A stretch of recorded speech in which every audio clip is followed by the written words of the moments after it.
Hello everyone, চলে আসলাম একটা নতুন রেসিপি নিয়ে, কিমা পাস্তা রেসিপি।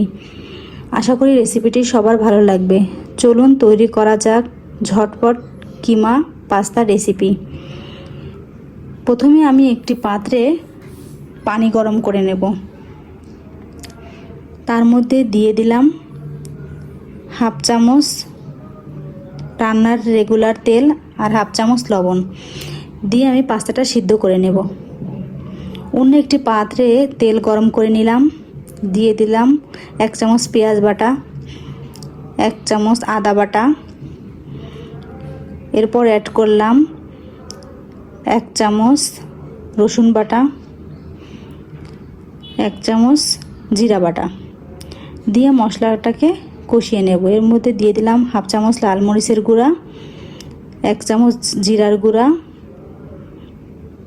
দিয়ে দিলাম 1.5 টেবিল চামচ সয়া সস, দিয়ে এর মধ্যে দিয়ে দিলাম কিমা করা মাংসগুলো, দিয়ে মাংসটাকে খুব ভালোভাবে ভেজে নেব।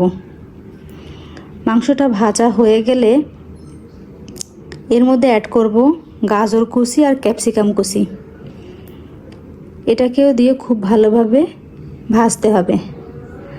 ভাজা হয়ে গেলে এটাকে এক সাইড করে এর পাশে আমি 2টা ডিম ঝুরি করে নেব। এটা আপনারা চাইলে আলাদাও করতে পারেন, আমি একসঙ্গে করে নিয়েছি।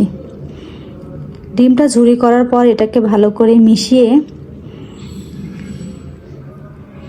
আর একটু ভেজে নেওয়ার পর দিয়ে দিলাম টমেটো সস। টমেটো সস দিয়ে এটাকে ভালো করে মিশিয়ে নিতে হবে। এরপর দিয়ে দিলাম সিদ্ধ করা পাস্তাগুলি দিয়ে এটাকে সুন্দরভাবে মিশাতে হবে। মিশিয়ে 4-5 মিনিট জাল করে নিতে হবে।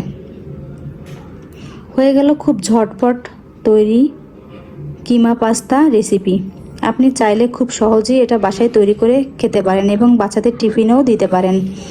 ভিডিওটা কেমন লেগেছে অবশ্যই কমেন্ট করে জানাবেন। দেখার জন্য অসংখ্য ধন্যবাদ।